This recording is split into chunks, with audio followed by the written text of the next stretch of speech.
In August 1941, three lumbering Soviet bombers head towards Nazi Allied territory. But these are no ordinary bombers, because for years the Soviets have been secretly developing a new kind of weapon: flying aircraft carriers, designed to pierce through enemy lines to deploy a swarm of fighter planes and dive bombers. Nothing like it had ever been seen before. And with the Soviet Union's darkest hour approaching, these massive juggernauts are about to make history because they're headed straight for enemy territory.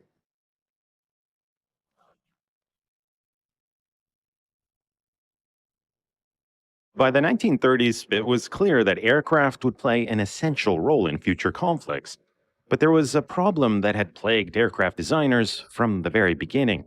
Large, heavy bombers could carry lots of fuel, so they could fly great distances. But fighter aircraft, which had to be light and agile, could carry only enough fuel to cover a short distance. This mismatch had consequences. While bombers could fly deep into enemy territory, their fighter escorts couldn't. And over hostile airspace, the bombers were often on their own. With only a handful of machine guns to fend off enemy fighters, they were vulnerable and suffered heavy losses. But in 1930, Soviet engineer Vladimir Vakhmistrov came up with a radical solution. Actually, it's pretty straightforward. If you could have the bombers carry the fighters, they could be transported over great distances and deployed whenever they were needed. At first, Vakhmistrov's idea fell on deaf ears. The Red Army was focused on strength through numbers, not gambling on unproven ideas. But Vakhmistrov pressed on.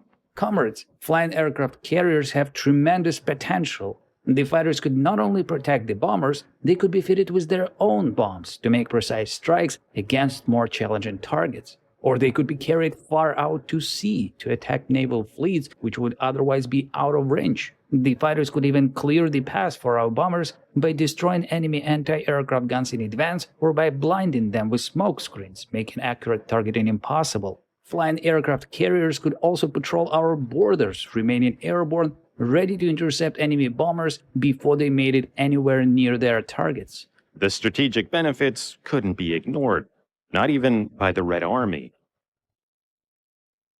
The platform for Vakhmistrov's aircraft carriers would be the mighty TB-1 and TB-3. As the largest bombers of their time, they had plenty of power to carry the fighters. But figuring out where to attach them was the tricky part. In the wrong spot, the fighters would interfere with the bombers' control, or airflow would make launching them impossible. And in an era before sophisticated wind tunnels, it would all have to be figured out through trial and error. Vakhmistrov would call his creation Zveno, and he would end up flight testing more than a dozen configurations. In some models, the fighters were mounted above the wings, in others, suspended below. One arrangement even saw 5 fighters carried at once. Remarkably, instead of weighing the bomber down, the fighters actually helped to boost their performance, because during flight the fighters would run their engines continuously while drawing fuel from additional tanks fitted to the bomber. This brilliant setup allowed the bombers to fly faster, climb higher, and lift even more than they could have without the fighters attached. Launching the fighters was fairly straightforward. As long as the bomber was kept steady, any reasonably skilled pilot would manage. But reattaching to the carrier was another matter. On later versions, a trapeze-like system allowed pilots to dock with the carrier to take on more fuel. But docking was a skill that would take time to master. During flight, the fighters would communicate with the carrier using a telephone system, and a series of lights mounted in front of their gun sights would further signal commands. Everyone was pleased with how Zveno flew, but on the ground, things were more challenging. To load the fighters over the wings, we'd need all the help we could get, calling over mechanics, ground controllers, and anyone else unfortunate enough to be at the airfield. We all wondered if we could ever get used to such a strenuous task. And then everything changed for the better when we were provided with a tractor. Of course, this happened only thanks to the Soviet Communist Party and the wisdom of our great leader, Comrade Joseph Stalin. But the flying aircraft carrier concept was viable, and Vakhmistrov had laid the groundwork for something truly remarkable. Vakhmistrov envisioned building enormous airborne motherships capable of carrying more than 20 fighters. He also wanted to develop purpose-built fighters that wouldn't need heavy landing gear and could be built with smaller wings for greater speed and maneuverability. Of course, these ideas would have to wait until the Zveno carriers had proven useful to the Red Army. But after years of development, that turned out to be far more difficult than anticipated. Back in 1932, the Red Army seemed eager to accept the first version. But when new I-5 fighters became available, Vakhmistrov was ordered to modify his design. Then, when more powerful four-engine TB-3 bombers were introduced, Vakhmistrov was once again sent back to the drawing board. It was the same story when I-16 fighters became available. It wasn't until 1939, nearly a decade after the project started, that the Red Army finally accepted the carriers, with an order for 40 carriers equally divided amongst the Navy and Army. But by this point, some military planners were beginning to doubt the whole project. For one, the TB-3 bomber was now obsolete.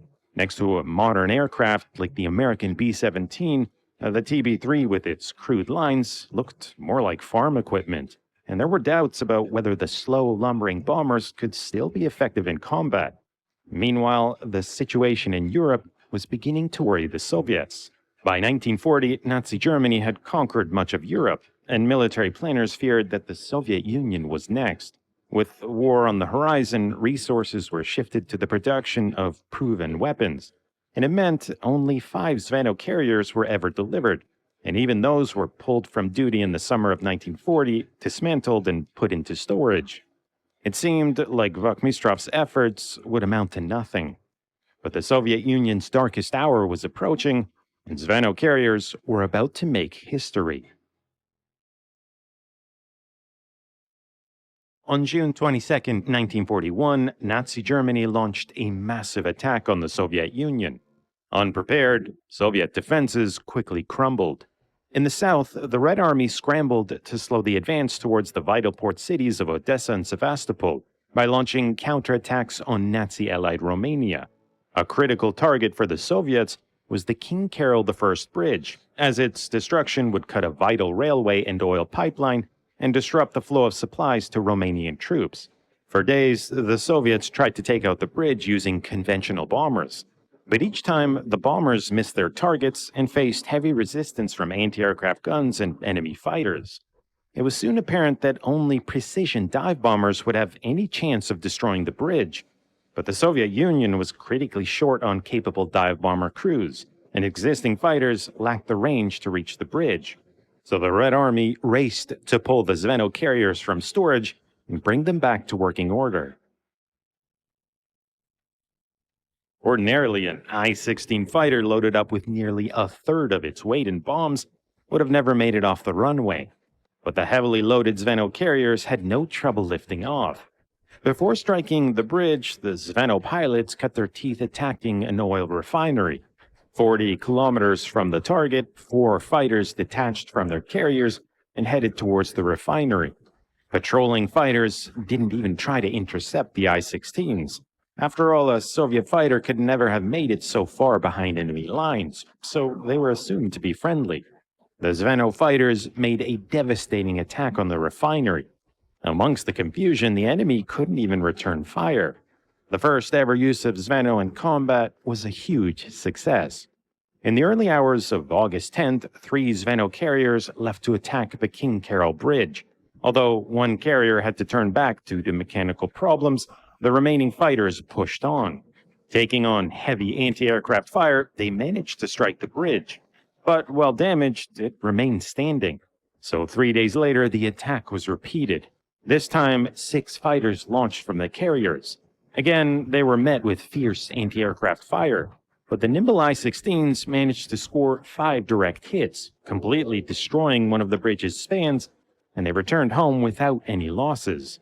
The Zveno carriers were proving to be far more useful than originally thought, capable of making sudden and unexpected attacks against difficult-to-reach targets. On August 17th, Zveno carriers destroyed a dry dock in Constanta. On the 28th, they destroyed crossings on the Dnieper River, helping to significantly slow the advance of Nazi troops. On September 9th, after yet another successful bombing raid, 2 I-16 fighters shot down a pair of Bf-109s. But after that, records stopped. The Soviet Union was only at the beginning of the most devastating war in history. Zveno carriers continued to fly under increasingly dire circumstances, and little is known about their ultimate fate, but there were at least 30 successful missions. While outdated by the time they saw action, the carriers proved to be highly effective, even if they were ultimately a desperate attempt to do what could have been done with modern capable dive bombers. And once dive bombers and well trained crews became available in larger numbers, Zveno fell out of favor. But Vakhmistrov wasn't alone in his dream. The United States experimented with enormous aircraft carrying airships, and later bombers to carry fighters over great distances. But the concept always seemed a little too ahead of its time.